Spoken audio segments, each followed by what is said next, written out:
Welcome to our conversation today. My name is Chris Marlink, and I am an alumnus of the Lead 24/7 program by Leading by Design. And I'm here today with two esteemed colleagues and guests, uh, Elizabeth Rolinski, who is the managing partner at Leading by Design, and then Rodger Price, who is the founder and one of the partners at Leading by Design. And today's conversation, we're talking all about discernment in leadership. How do you develop it? What is it?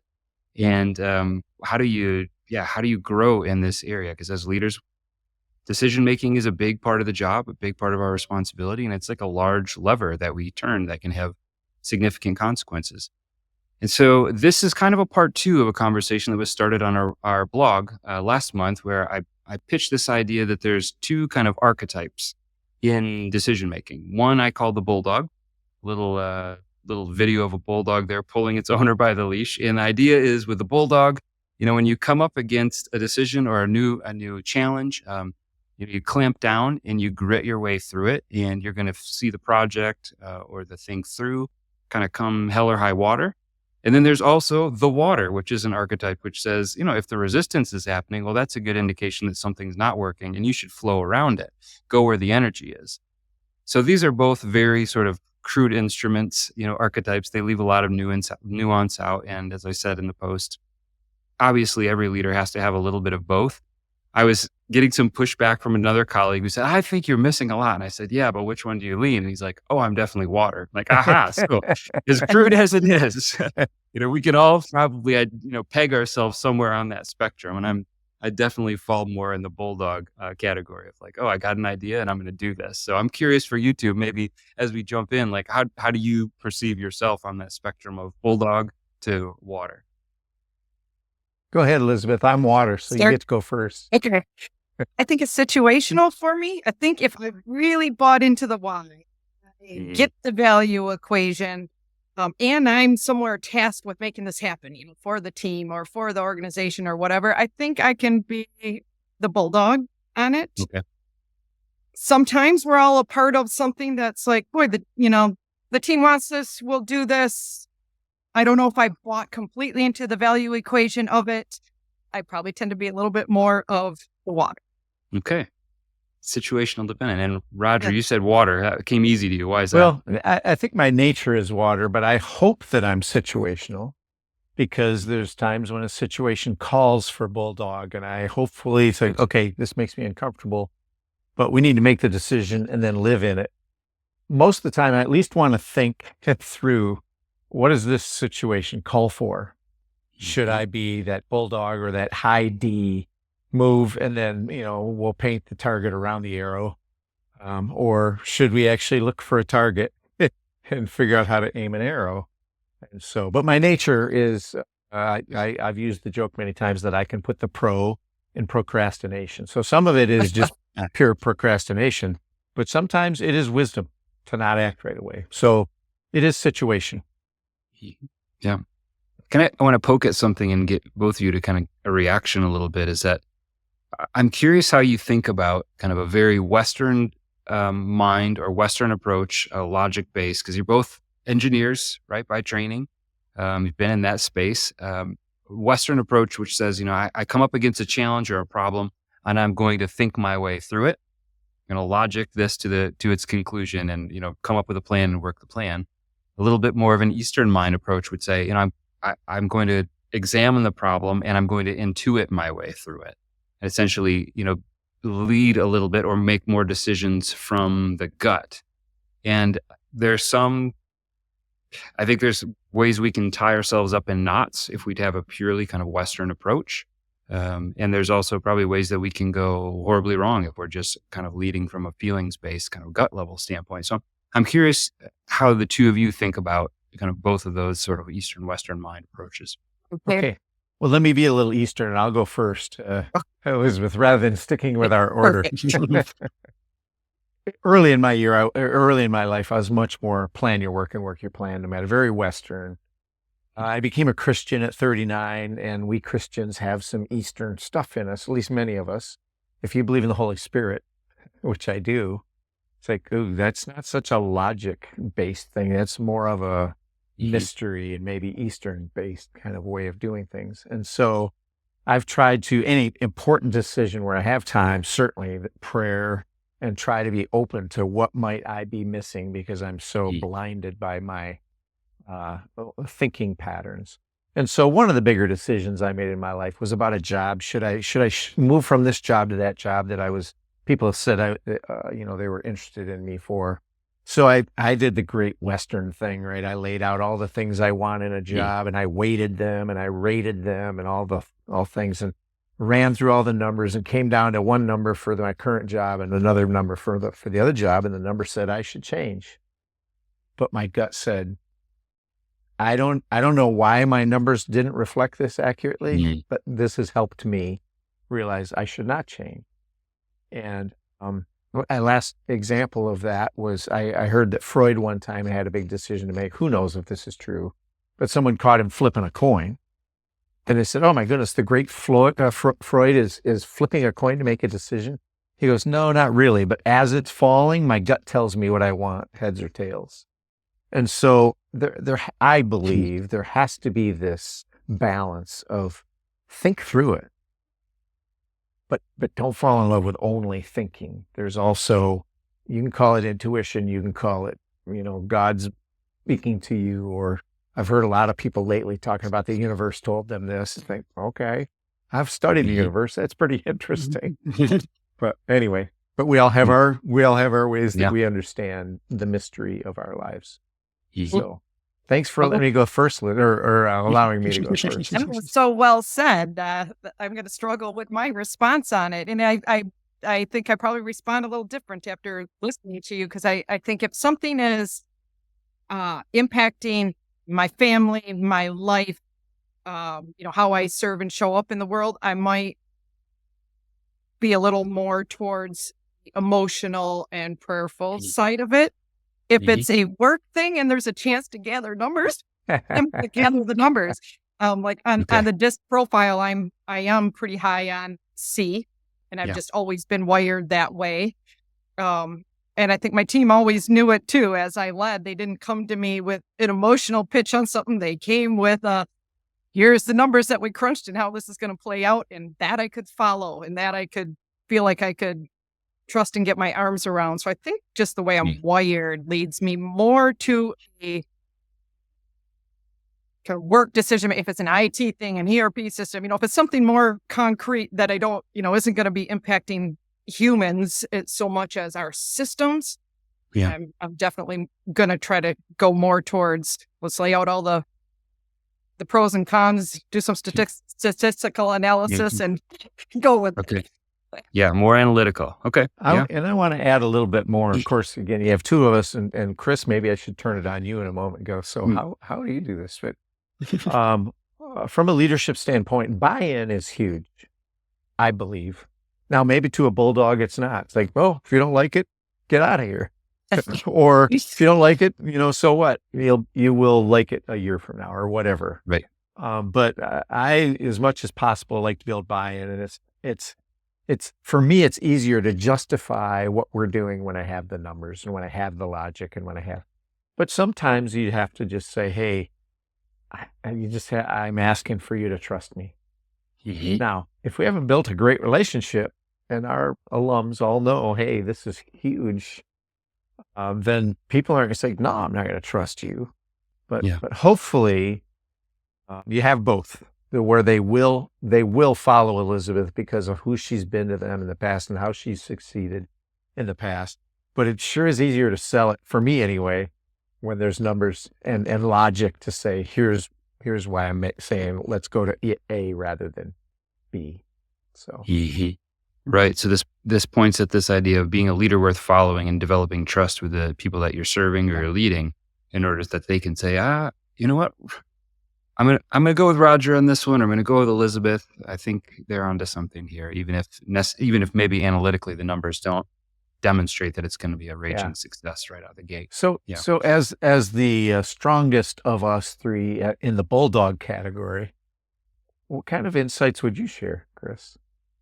Yeah, I think as I've matured in my career and my vocation, one thing that is stuck out to me, and I would say early on, very Bulldog. I had an idea or I thought it was a good idea and I was going to chase it down and could drag people along or I'd do it myself if no one was on board. And that has had some successes and it also had collateral damage, with the people that I worked with and worked for. And so there's a real kind of reckoning that comes with a very lopsided approach for me. Now, as I've matured, I think I believe it's Frederick Buechner's got a little book called Listen to Your Life. Mm. And I think one of the ways that I go about discerning now is I try to look at the thread, the Holy Spirit or the story that kind of represents my life and where that seems to be leading. And if there's a decision in front of me, whether it's a new venture or a friendship or an opportunity, I say, yeah, this feels right because, and it's the kind of the marriage of the analytical side and the kind of qualitative or the experiential side is looking back at the data of my story. This seems like the next right thing. And so I'd like to think that that's more the approach these days that I'm taking rather than just, I've got an idea and I'm going to, chase this thing to the moon. Yeah. So I want to follow up on that as well. In some earlier days, I did a lot of introspection on who do I want to be and what are my values and what are core beliefs, and unless something comes and changes them. And so you start to learn those and you start to look at things as it relates to those, and you can make quicker decisions then. Because I don't have to rethink it each time. I know what I want to, who I want to be and how I want to live. And so things pretty quickly can come up as like, yeah, no, I don't want to do that. Or, you know what, that feels pretty right. Someone wants to have a relationship with me. It's like, you know what, that aligns with this, and this. Yeah, let's do that. Elizabeth, anything stirring? And no, I was thinking of the living system when you brought that up of, kind of at the end of the day, if you're leaning into your values and you're doing what you feel is right based on your values and beliefs, then you can sleep at night and it may work out well or it may not. Yeah. But you leaned on that. And I think that's a beautiful thing. Thank you. So I'm gathering from both of you, there's not necessarily one playbook that you're running in terms of making decisions. You are thinking analytically, but you're also thinking intuitively, or you're intuiting, maybe separate intuition and thought necessarily. It sounds like over the course of your careers. Yeah. I think that's true. For me, more intuition as I've gotten older. That's also because I've experienced more things, and maybe I'm getting a better sense of who I am, who I want to be. Okay. Therefore, this feels like me, so I go with it. Type of thing. Yeah. Okay. Yeah. And I would say for me, it's shifted over time as well. And I think what I've gotten better at too is thinking, well, how high are the stakes? Like if the team wants to run with something and I'm not seeing the data or I don't know, but they seem pretty passionate about it. Yeah. Is there really a harm? And if it were to fail, like, is that a consideration here? And sometimes it would be if the stakes are really high, right? Like, we could really get in trouble on this one. But most things are like, okay, they seem to be passionate about this and we'll recover if they are wrong. So do I need to be, proving that this is the way to go and the decision to make, or do I just let them make the decision? And I've gotten better at that for sure over the years. Yeah.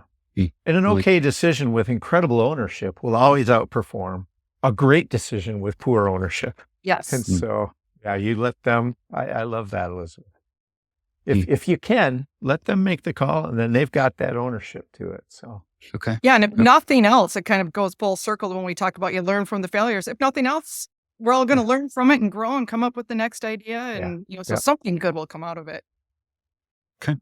Well, that strikes me as very wise and very fair to the people that you're working with and serving as well. All right. So it's also a good segue. So I want to do kind of a lightning round here to reflect on this idea of discernment and leadership as it relates to 3 different chapters inside of Lead 24/7. So if you're not familiar with our year-long flagship coaching and leadership development program, it's run as a cohort-based model with some one-on-one coaching, day-long teaching 1 day a month, and then a 2-hour coaching session every month as well. But we do this in chapters. And so one of the chapters that we cover is this idea of feedback.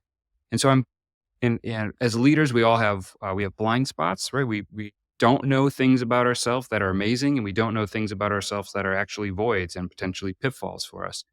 And so I'm curious, as you think about discernment and the role of feedback in that, how important is it for a leader to gather feedback maybe before a decision is made, whether that's quantitative, that kind of analytical stuff is like, well, the numbers are trending in this direction, so let's ride the wave, or qualitative, I've gotten these three people who are seem very key and plugged into whatever the market's doing or this area of culture or my team, they're providing me with this feedback. And so it's still this kind of gathering of feedback in order to make a more informed decision.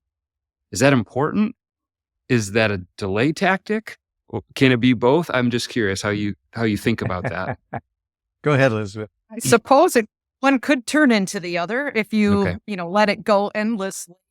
But I want to sway towards, it's absolutely important. And in the example that you gave of in a decision making process and getting feedback, it overlaps pretty heavily just with the benefit and skill of listening, right? And listening to really learn something that you probably don't know. I mean, it can save you. It could be the direction, changes completely. It could be minor tweaks. I don't know, but you're better as a team. So you're not going to get that team input if you're not there to listen and you're not asking for feedback. And so I'd sway towards saying critically important, but don't let it turn into that analysis paralysis where you never move either. And that you can talk openly about it with the team and just go, okay, we've got until Thursday, then we're making a call. Yeah. Sure. Okay. So setting a timeline, deadline for yourself. Love that. How would you think about feedback, Rodger? Anything? Well, especially as you relate to our content, there's a couple of places, in seeking to understand, which is so key to the healthy conflict model. That's really getting feedback. It's like, so how do you see this? So I put something on the table and said, so how do you see this? And I learned all kinds of stuff there. And when they feel listened to, they're in a much better place to maybe disagree in a better way if I'm not going to agree with what they have to say. But first listen till they feel understood. And then another place where feedback just shows up huge is in our innovation process. Not ours, in the innovation process that we teach, that I've stolen from all kinds of great innovators. And that is, don't get started on your great ideas until you really seek data and information and feedback. And so those are two. I think there's a few more throughout the year where that could come up, but those are two that kind of scream out to me a bit. Yeah. Well, let me follow up on this idea of innovation, because it seems like it could be wise, or maybe if you just, again, it's like, I'm Rodger, I know myself, and I'm just delaying if I do this, but to do some kind of a pilot, as a team or as an individual, whether it's a new product, a new service, something along those lines, where you're kind of, to your point earlier, Elizabeth, you're not committing all the resources yet. The stakes aren't that high. If it goes sideways, we're going to learn something, but we're not going to be out of a job or the company's going under. Is that a sort of wise part of the discernment process to say, let's do this in a small bite and see how it goes? Yeah, I would say we do that all the time, Rodger, wouldn't you? I mean, even in our curriculum or our teaching methodologies, and we'll call them JDIs, just do it. Really what we mean on that is think it through. Somebody take ownership on that. Somebody pilot it, and then let's talk and let's share feedback and gather feedback from the class. And we do it often, whether it's with curriculum or tool we use for surveys or, whatever IT thing. I would say more often than not, because we know we don't, we're going to learn things along the way, we will pilot and link that in with the whole feedback discussion we had earlier. Completely agree. There could be an odd time when we're so convinced that we're just going to leap, but normally we're going to look before we leap and we're going to walk before we run. Or, if there was a competitor eating our lunch real fast and all of a sudden it's like, okay, no time to pilot, let's get at it and let's do this differently. Right. Yeah. So that we can be the best at what we do. Okay. Yeah. Last of my third connections to Lead 24/7 here. So on the idea of building a team, personnel decisions are a huge part of, whether or not you can be successful, getting the right people in the right seats on the bus, getting the wrong people off those, into a different seat or off the bus completely. Do you think as a general rule, again, with kind of the Bulldog or the water approach, this is an area where leaders rush too quickly to fill a seat or to make a decision? Or is it something where you see leaders more often kind of wait too long, either to put the right person in the seat or to have the hard conversation and kind of move folks around? Because this is, again, is kind of a discernment thing. There's going to be qualitative and quantitative data that you probably have to consider in these decisions, right? Well, when you were talking, I was leaning towards the first one of like, yeah, you got to make the right decision. You got to take time. But then as you described the second one, I remembered cases where we had a position open for like a year or two because you couldn't seem to move off the mark and find the right person. And then you do start to question like, can we get somebody there? Like this has really gone on for a long time. But by and large, I feel like, and we teach this as well. I mean, you need to find the right person, the cultural fit. It's got to be in their sweet spot. They got to balance out the team well because everybody brings that different things to the party. And, there's not an easy way around that other than really putting some time into those discussions and through it and talking about it as a team. There's not a easy shortcut to that at all that works out well very often. You may look at it. You don't want to just luck into it. Yep. Yeah. And I guess I'm going to create an expression right now that I don't think I've ever used or have heard. And that's, we leaders tend to hire too fast and fire too slow. Okay. And what we need to do is prepare for that hiring by getting really clear. Who is it we're looking for? What kind of attributes, what kind of character are we looking for, as well as what they can do? And then make sure to get to really understand them and know them. That doesn't have to take a ton of time, but you have to do that before you then pull the trigger to bring them in. And so it does take some time, and that's hard work. Most people it's just like, I've got so much going on. I don't have time to do that hard work. And yet on the firing side, we generally have the information. It's just that emotionally it's uncomfortable work. And so by and large, one of the things I'd love to see in our alumni is that we are more careful in the hiring. And then we are not shy about having the difficult conversations that could lead to, if we can't correct the issues, that could lead to firing sooner rather than 3 years from now, which is, often what happens. So Great. Elizabeth, does that resonate with you? Yeah, it totally resonates. And I was just thinking, it's quite often we hear it's, somebody is dragging something out for 3 years and both parties, know it's not a fit. Often hear that of like, boy, I should have done something a long time ago. It's for like both parties. For both parties. For both parties, because they're not happy. So anyway. Yeah. Okay, so let me add a little finer point to this question of discernment. Let's just say there's a challenge. Maybe it's a junior staffer that's been elevated, and you as a leader, you see the thing in them that can be developed, and so the Bulldog in you wants to say, no, I believe in this person. I believe with going through Lead 24/7, they're really going to blossom, or whatever the thing, or they just need some time and experience under their belt. Is that honoring to the person, to discern that way? Or like water, do you say, you know what? I'm seeing that there's a problem here. This person's maybe not ready for this role. And so we need to find a position or, a seat that's better suited for where they're at today. And so I'm just curious, as leaders, that seems like a pretty difficult decision because you want to believe in people, and yet you also have to balance that with, you've got to get results. So two things come to mind is I'm just a huge fan of the truth sets you free. Now, as their mentor or supervisor or whatever, I may not have the truth, but I have what I believe is the truth. And so I want to share with them, I believe in you. And that's the truth. I believe in you, and you're not hitting these things that I thought you would be doing. So let's explore if I'm correct about that, and if what I could do to help you. But then I like to give people options. And so over time, it's like, if you're feeling like this, if you're feeling like I'm not seeing you accurately, let's talk about that. But if you need an off-ramp, saving face, we can do that. So the second thing that comes to mind is I remember Nate Cucci, one of our favorite leaders and alums, talking about people that had a certain job and they had to do certain things. And they'd say, Nate, I totally see what you are. That's just not who I am. And so it's sort of like, so leave me alone. And Nate would go, they wouldn't say, so leave me alone. But it's like, that's just not who I am. Yeah. And he goes, oh, wow, I'm so glad you're getting clear about who you are. The issue is this is what the job needs. And so it's sort of like, you need to figure out how to become more than who you are, or we need to make a move. Yeah. So I just love the brutal honesty and love and compassion and options, but we're not going to hide from what is so, or what I perceive to be so, at least as your leader. So, Elizabeth, what's stirring with you?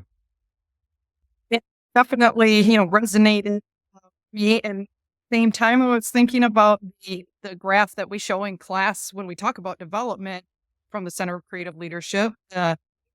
People develop the most through, hardship was number one, and then challenging assignments was number two. And between those two, it made up, 50% of what executives were saying helped them in their growth. But if I think about that challenging assignment, there is some discernment around, I'm going to push somebody into something that's going to be tough for them. It's going to be a challenging assignment, and they very well may stumble, learn the hard way, struggle with it. There may even be failures along the way. And that's okay. So I think it's situational, because sometimes it's like, okay, this isn't working for this person in the role, and it's beyond, it's just a challenging assignment for them. It's just not the right fit. But also there's a time where it's, all right, we're going to let you stub your toe and learn the hard way and stumble through it a bit, because we know you're going to emerge stronger, stronger out the other side of it and be a great leader for us, or a great engineer for us, or whatever it might be. So it's definitely, it deserves some time to sit back and just reflect on what is going on with this person. Are they strong and these failures are okay? Or is it just not a good fit for them, and it's going to be fair to everybody to address it? Both happen. You two are probably too young to know the meaning of the expression, the Peter Principle. I do remember it. But the Peter Principle was, and everybody go, here's another example of the Peter Principle, which was people rise to their level of incompetence. It's like, here they were competent, now they're incompetent. Yeah. And I'm like, well, that's perfect, unless you leave them there. Right. We should all rise to our level of incompetence, find out what we can, otherwise you just stay where you're competent, and people are, well, let's see. So the thing is, you can't leave people in. So that's where this thing of, hey, maybe this wasn't the right one for you. Maybe if we move you over here, you can go up even higher. Sure. But the Peter Principle got this, sort of like, well, we shouldn't promote people unless they've proven themselves. Like, how do you do that? So anyway, I like the Peter Principle, as long as, okay, we found your ceiling, at least in this kind of world. You need to come back down and do that. And sometimes that means do that at a different company, especially when you get into the VP ranks. There's the way you move people around is to another company, not with Sure. Yep. Both of you are talking about this, and then the example of Nate Cucci too. It kind of reminds me of this idea of casting vision, which is another chapter within Lead 24/7. And seems like there's a responsibility or an opportunity for a leader to cast vision for a particular role, as Nate was doing. It's like, oh, this is what this, kind of the person we need in this spot. And as Rodger, you're saying, like, you might find that sort of, oh, at this stage, or at this spot, they've kind of exceeded, their competence level.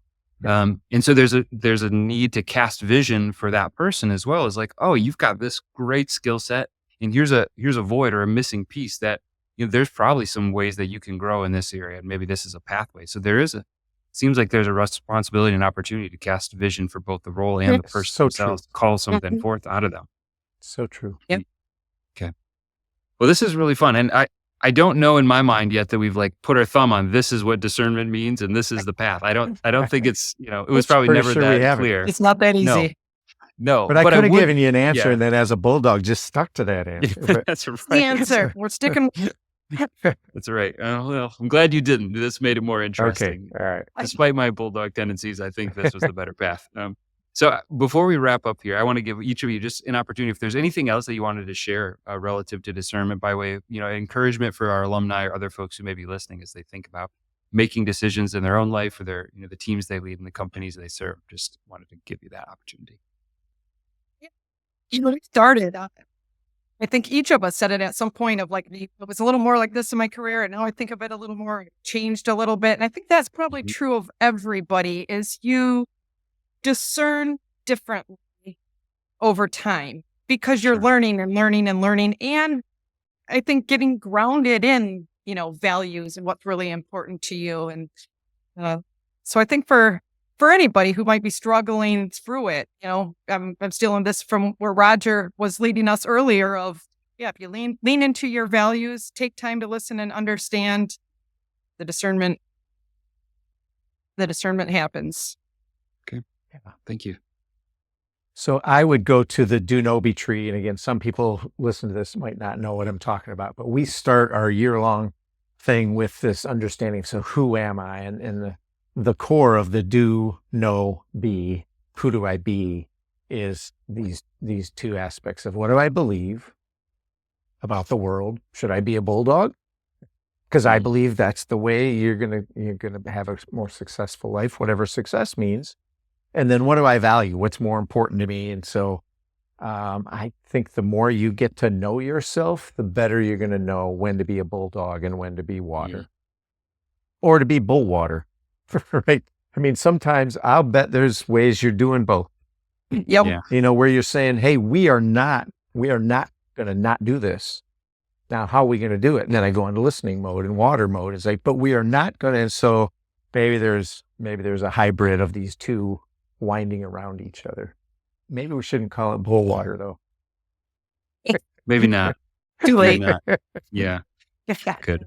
Well, thank you so much, both of you, for your time today. Hopefully we can do something like this again here real soon. Where we pick another topic and kind of play around with it a bit. It's been great. So thanks, Chris. Appreciate it.